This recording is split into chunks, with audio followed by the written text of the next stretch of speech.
श्री शर्मो महाराज की जय। श्री शर्मो महाराज की जय। श्री शर्मो महाराज की जय। पूज्यपाद गुरुजन, आदरणीय धर्म प्रेमी सज्जनों तथा आदरणीय भक्तिमती माता और बहनों, ये नवा ध्यान साधना शिविर सत्संग का आज 8वां दिन के अपरांत हमेशा समृद्ध हैं और रामचरितमानस के ब्रह्मी रहस्यात्मक प्रसंग सुन रहे थे। यह रामचरितमानस में एक बड़ा ही अद्भुत प्रसंग है। इस पर पाठ है भी कम ही लोग करते हैं, करवाते हैं, और इन पर व्याख्या, इनकी विस्तार व्याख्या सब वक्ता कर नहीं पाते हैं। और पूज्यपाद के श्रीमुख से और सुने हैं, और यह अद्भुत समय है, विलक्षण समय है। और रामचरितमानस का ये गृहात्मक प्रसंग है, कौन टिप्पणी समझ पाएंगे? इसलिए गोस्वामी जी ने लिखने की कृपा की है। गुरु पद रज मृदु मंजुन अंजन, नयन अमीय दोष विभंजन, तेहि करी विमल विवेक विलोचन, वर्णो राम चैत भव मोचन। वह जो गुरु का पदरज है, एक होता है मृत्यु रूप, दूसरा होता आभा, तीसरा होता है ब्रह्म ज्योति रूप पदरज है। गोस्वामी का तो मैंने धारण किया साधना करके, मुझे वह निर्मल ज्ञान, पवित्र ज्ञान प्राप्त करके तब राम का चरित्र का चित्रण किया है। को कौन समझ पाएंगे? स्थापित प्रबंध है, शुभ सोपाना, ज्ञान नेत्र निर्खत मन माना। सुधारू दृष्टि प्राप्त करके तब इनकी विलक्षण टीका किए हैं। बड़े बड़े अलमनाचार्य हुए हैं, जिसको रामायण कंठार था। यह प्रसंग पर चर्चा होती है, मोटी मोटी बात मान देते हैं, लेकिन इसका क्या रहस्य है? गुरु महाराज बड़ी कृपा हुई, लिख दिए हैं, अपना विचार व्यक्त कर दिए हैं सारस्वती में। उन्हीं की विरह व्याख्या में सारी पूज्यपाद श्री भानुवा के द्वारा, इसका नाम ही है भानु, मतलब सूर्य जो प्रकाशित, संसार प्रकाशित करता है। हम लोगों के अंदर में जो अंधकार अज्ञानता को, उनको दूर करके वह ज्ञान का प्रकाश करेंगे। पूज्यपाद से निवेदन है, इस प्रसंग पर बेहद को समझाने की कृपा करेंगे। बोलिए श्री शर्मो महाराज की जय। श्री शर्मो महाराज की जय। श्री शर्मो महाराज की जय।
सतगुरु सुखद महिमा कही न जाए। जो कुछ कहूँ तुम्हारी कृपा, मोते कछु न बसा। जो कुछ कहूँ तुम्हारी कृपा, मोते कछु न बसा।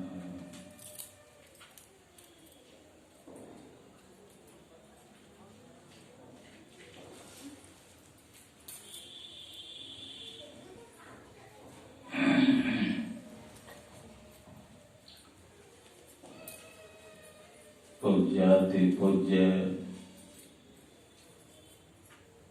मंचासीन महात्मा गण, श्रद्धे साधना शिविर में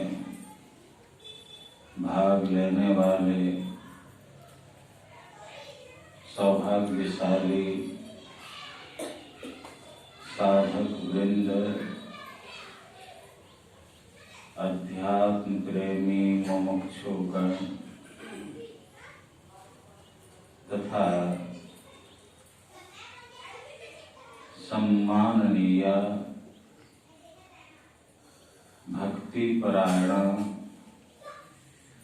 माताओं एवं बहनों,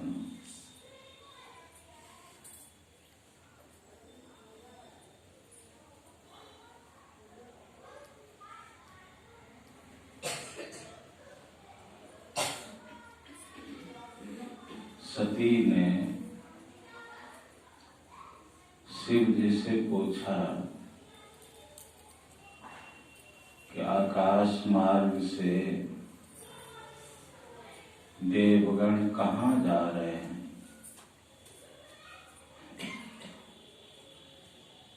अपनी अपनी देवियों के साथ जा रहे हैं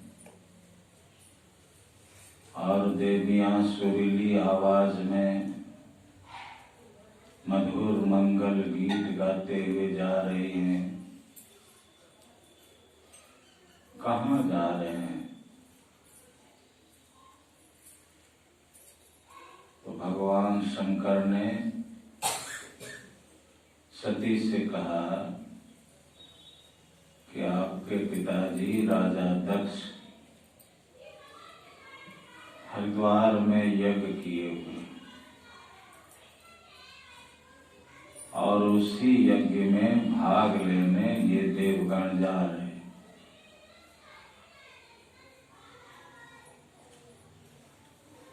सती ने कहा कि तब तो हम लोगों को भी जाना चाहिए। शिव जी ने कहा कि नहीं जाना चाहिए,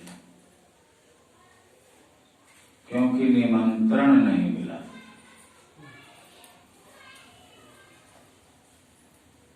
सती ने कहा कि पिता के घर तो बिना निमंत्रण का भी जाना चाहिए।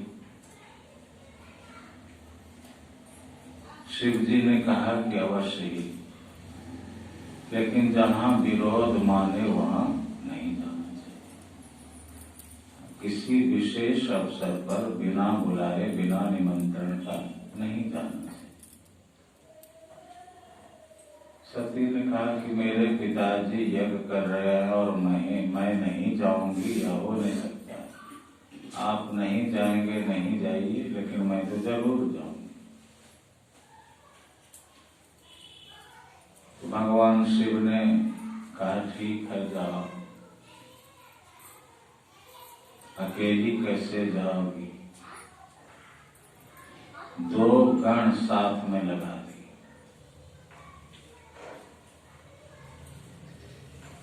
और वहां जब जाती हैं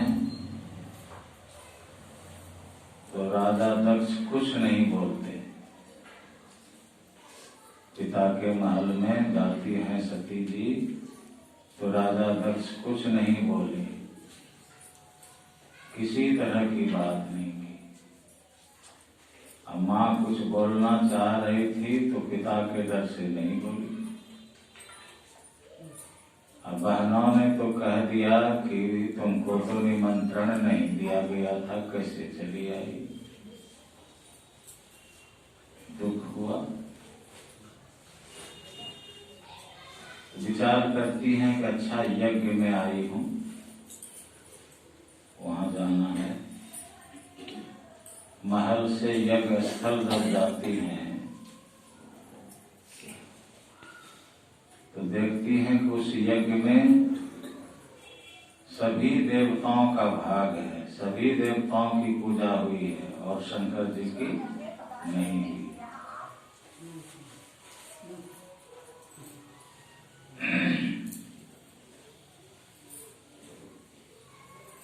बड़ा गुस्सा हुआ। पति का अपमान बर्दाश्त नहीं हुआ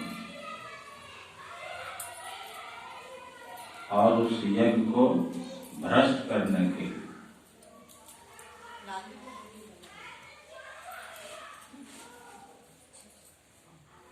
हवन कुंड में कूद गई।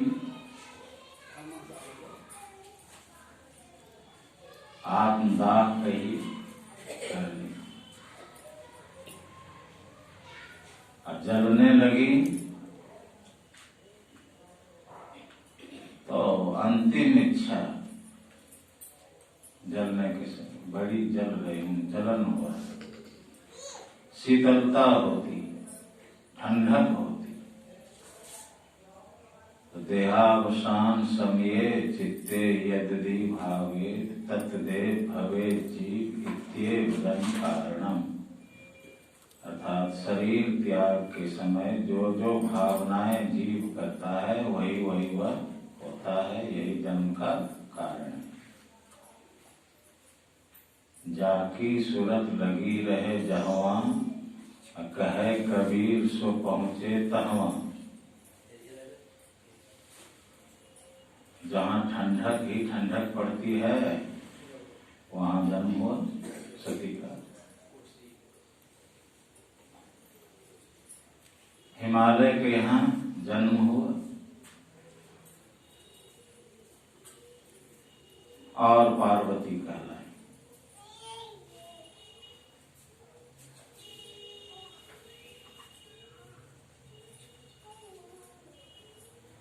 जब हवन कुंड में कूद गई थी तो भगवान शिव को तो बहुत दुख हुआ था।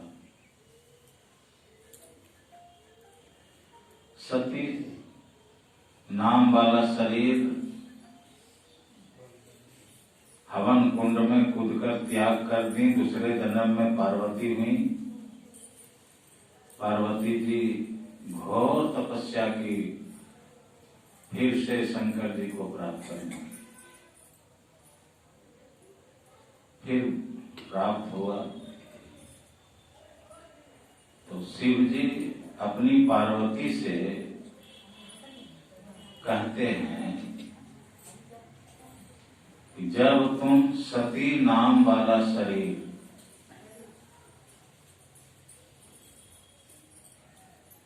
राजा दक्ष के यज्ञ में हवन कुंड में त्याग दिया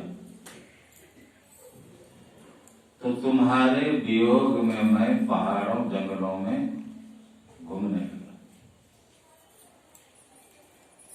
और सुमेरु पर्वत की उत्तर दिशा में कुछ दूर पर नील पर्वत है।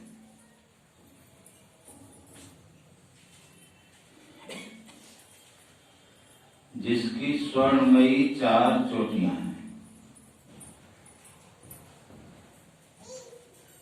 एक एक चोटी पर एक एक वृक्ष है। किसी पर आम का वृक्ष है, किसी पर पाकड़ का, किसी पर बट का, किसी पर पीपल का।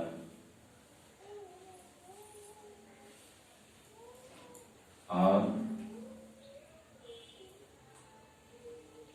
उस नीलगिरी के ऊपर बड़ा ही सुंदर एक तालाब है, जिसकी सीढ़ी मणि की है, देखते ही मन मोहित हो जाता है। उस तालाब का जल बड़ा स्वच्छ है, मीठा है। हंसगण कलरव करते रहते हैं, भौरे गुंजार करते रहते हैं। उस जल में अनेकों रंग के अनेकों जलज कमल भी खिले हुए।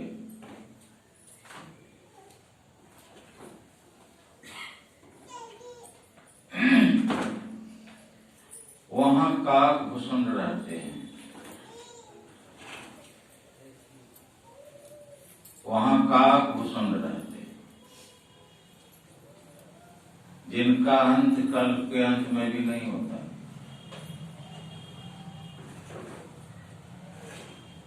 माया का किया हुआ दोष युक्त लक्षण, अज्ञान, काम, अविवेक, ये सब समस्त संसार में व्याप रहे, लेकिन उस पहाड़ के पास भटकने नहीं पाते।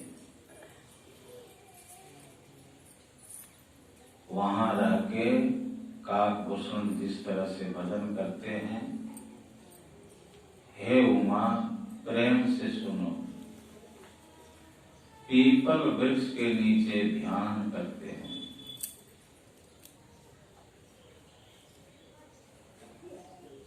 आम की छाया में मानसी पूजा, पाकड़ वृक्ष के नीचे जप जप, आम की छाया में मानस पूजा, और जब बट वृक्ष के नीचे कथा कहने लगते हैं, सत्संग करने लगते हैं, तो अनेकानेक पक्षीगण आते हैं सुनने के लिए। मैं भी कभी हंस का रूप धारण करके गया था सुनने के लिए, मेरा भी मन हुआ सुनने का, तो मैं भी हंस का रूप धारण करके गया था। यह शिव जी ने कहा अपनी अर्धांगिनी पार्वती से, गिरि सुमेरु उत्तर दिशि दूरी। तुलसीदास जी महाराज रामचरितमानस में लिखे हैं, शिव जी कह रहे हैं, गिरि सुमेरु उत्तर दिशि दूरी, नील शैल एक सुंदर भूरी, तासु कनकमय शिखर सुहाए, चारि चारु मोरे मन भाए, तिन पर एक एक बिटप विशाला, बट पीपड़ पाकड़ी रसाला, शैलो परिसर सुंदर सोहा, मणि सोपान देखी मन मोहा, शीतल अमल मधुर जल, जलज विपुल बहुरंग, कूजत कलरव हंसगण, गुंजत मंजुल भृंग, तेहि गिरि रुचिर बसई खग सोई, तासु नाश कल्पांत न होई, माया कृत गुण दोष अनेका, मोह मनोज आदि अविवेका, रहे व्यापी समस्त जग माही, तेहि गिरि निकट कबहु नहीं जाही, तहाँ बसी हरि ही भजई जिमि कागा, सो सुनो मां सहित अनुरागा, पीपर तरुतर ध्यान सो धरई, जाप जग पाकड़तर करई, आम छां करी मानस पूजा, तजी हरि भजन काज नहीं दूजा, बटतर कह हरि कथा प्रसंगा, आवहि सुनहि अनेक विहंगा। यही तो कहा, जो शिव जी ने कहा पार्वती जी से, पीछे न बैठना चाहिए, इसको लेकर पीछे बैठिए, बीच बीच में कसरत करता है, जाइए पीछे बैठिए, पीछे भी जगह है, उठिए। वो आप यहाँ रहेंगे तो फिर तो पीछे जो पीछे हुआ, पीछे जाइए, पीछे जगह है।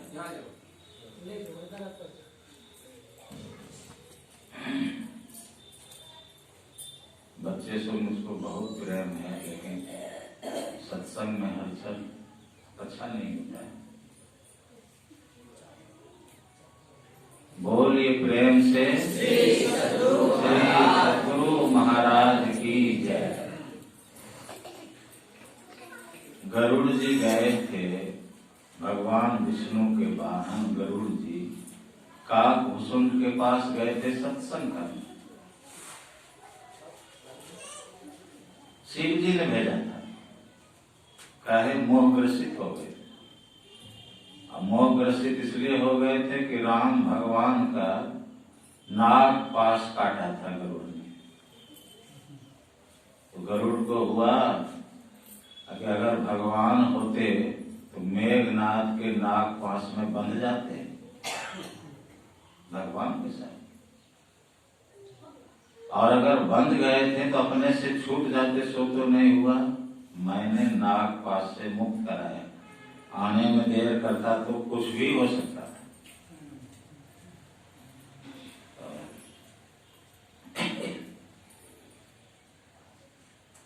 इसी मोह को लेकर वहां से चले, रास्ते में नारद मुनि मिले, उनको भी ताजा खबर सुना दिया कि अभी अभी राम भगवान को जीवन दान दे के आ रहा। भगवान होते तो अपने से छूट जाते ना। एक तो राक्षस पुत्र के बांध से बंधते नहीं, अब बंध गए थे तो छूट जाते, सो तो नहीं हुआ। नारद मुनि ने हाथ जोड़ के भगवान से कहा, हे प्रभु आपकी माया बड़ी विचित्र है। ये रात दिन आपके साथ रहने वाला गरुड़, विष्णु भगवान का वाहन गरुड़, रात दिन आपके साथ रहने वाला, और इस तरह से बोलता है। नारद मुनि ने कहा कि आप चले जाइए ब्रह्मा जी के पास, चारों वेदों के जानकार हैं ब्रह्मा जी, आपको समझा देंगे, आप मोह में पड़ गए। गए ब्रह्मा जी के पास। ब्रह्मा जी ने विचार किया, कौन बनाए मूल में, शिव जी के पास भेज दिया, जाइए शंकर जी महादेव है, वही समझा बुझा देंगे। जा ही रहे थे कि रास्ते में मिल गए, उनको भी सुना दिया कि मैंने इस तरह से नाग पास से मुक्त किया राम भगवान को। भगवान कैसा? उन्होंने कहा आप मोह में पड़ गए, ऐसा नहीं बोलना चाहिए। और रास्ते में मिले हैं, मैं क्या आपको सुनाऊं? आप चले जाइए काकभूषुंड के पास, पूर्ण संत हैं, पूर्ण भक्त हैं, गुरु की कृपा से काक शरीर में उनकी भक्ति पूरी हो गई। गुरु की कृपा से क्या नहीं हो सकता। वहां जाके कुछ दिन आप सत्संग कीजिएगा, तब मोह दूर होगा।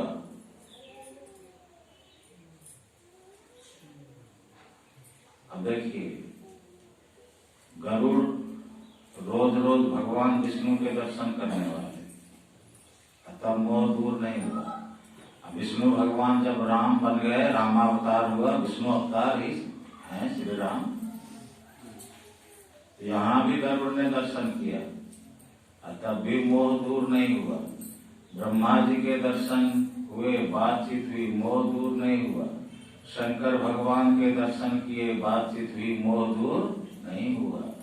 जब शंकर जी के आदेश निर्देश के मुताबिक शंकर जी ने कहा कि जाओ सत्संग करो, तो सत्संग किया तो मोह दूर हुआ। इस सत्संग की कितनी बड़ी महिमा है। तो उसी क्रम में वहां जब गए थे ना, उसी क्रम में काकभूषुंड सुनाते हैं अपने बारे में गरुड़ से। क्या कहते हैं?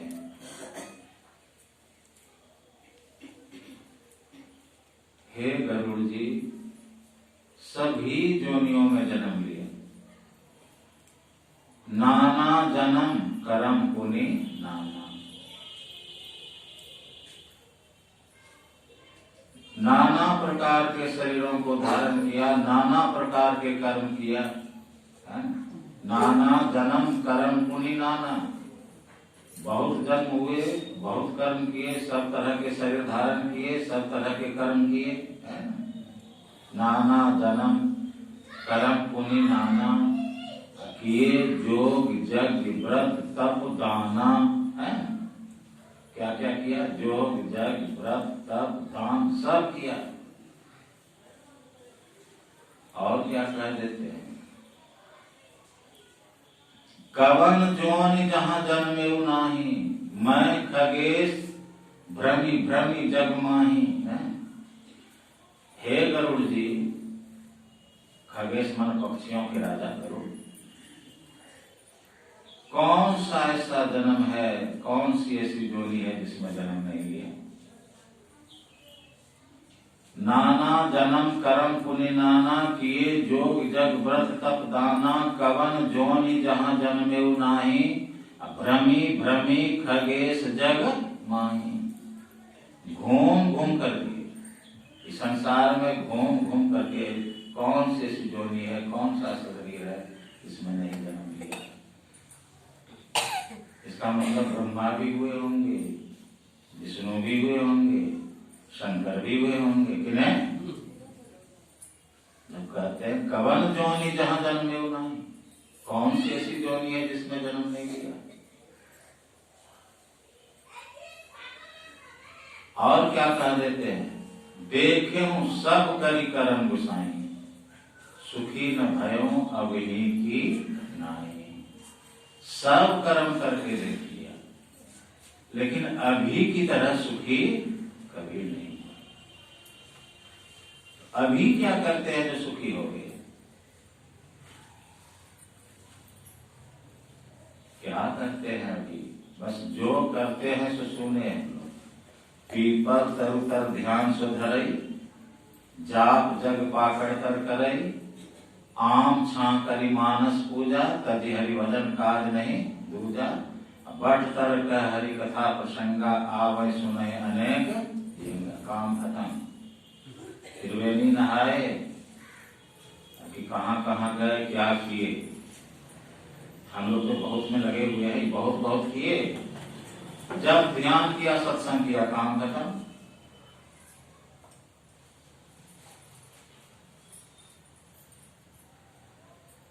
यही भक्ति है मुख्य रूप से।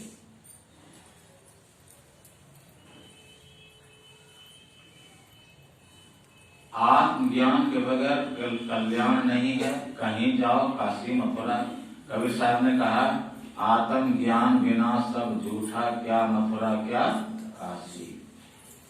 आत्मज्ञान होगा तब न कल्याण होगा। आत्मज्ञान मन अपने आप को पहचानना, जैसे शरीर को पहचानते हैं तो अपने को पहचानना है, उसको बोलते हैं आत्मज्ञान। मन में जो बात उपज गई वही आत्मज्ञान है, सो बात नहीं है। वो मन की बात है, मन की कल्पना है। अपने को पहचानना आत्मज्ञान है। और जमाने में उसने बड़ी बात कर ली जिसने अपने से मुलाकात कर ली। अपने को पहचान लेंगे, परमात्मा को पहचान ली, कुछ भी पाने को बाकी नहीं बचेगा।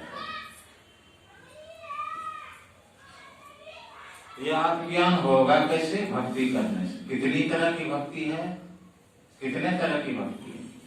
एक पंक्ति में गुरु महाराज बोले, गुरु महाराज तो बिल्कुल साफ साफ कहे है ना, अंदर बाहर भक्ति कराई, दीजय आत्म ज्ञान, मोहि दे दो भक्ति काम खत्म। बाहरी भक्ति और भीतरी भक्ति। तो बाहर में मथुरा, हरिद्वार, द्वारका, काशी, जगन्नाथपुरी, जहाँ तहाँ जाओ, लड्डू पेड़ा चढ़ाओ, पानी चढ़ाओ, नहीं। बाहरी भक्ति है सत्संग, और भीतरी भक्ति है ध्यान।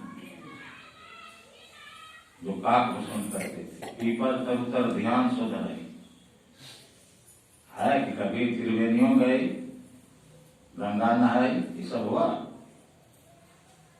व्रत उपवास किया। जो करना चाहिए रामायण के आधार पर, गीता के आधार पर, संतों के ज्ञान के आधार पर, गुरु महाराज के ज्ञान के आधार पर, सो नहीं करते हैं। मन में आया देखा देखी कुछ से कुछ पीपर तरुतर ध्यान सो धरई, जाप जग पाकड़ तर करई, आम छा करी मानस पूजा, बटतर का हरि कथा प्रसंग। और कुछ किया? कितनी मुस्तैदी से कहते हैं कि सब कुछ करके देखा, सब जन्म में गया, लेकिन अभी की तरह सुखी नहीं हुआ। ये जब ध्यान सत्संग करके सुखी हुए, हम भी सुखी होना चाहते थे, यही करना होगा, यही करना होगा।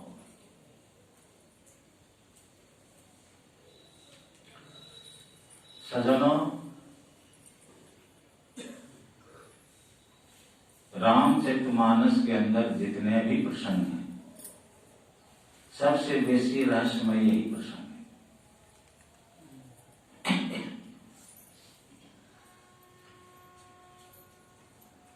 सबसे पहली बात तो यह है कि कनकमयी 4 चोटियां वाला नील पर्वत का पता समस्त संसार के भूगोल पुस्तक में नहीं है।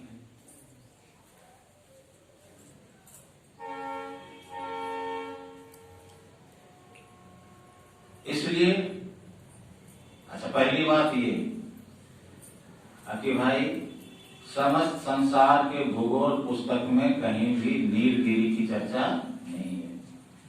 4 चोटियां, स्वर्णमयी 4 चोटियां वाला नील पहाड़ समस्त संसार के भूगोल पुस्तक में नहीं है। वो प्रोफेसर थे भूगोल के, वो बोले थे कि बाबा ठीक है बोलते हैं, हम तो पढ़े हुए करते हैं।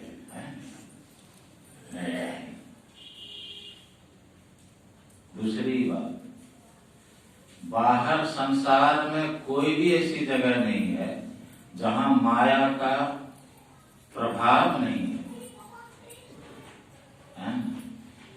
कि माया के किए हुए दोष युक्त लक्षण, अविवेक, काम, अज्ञान, ये सब नहीं है बाहर संसार में, ऐसा कहीं नहीं। क्या हम लोग सुन रहे थे पाठ में?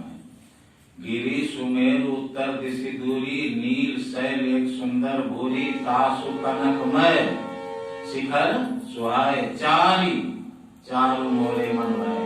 सिद्ध कहते हैं चारु सुंदर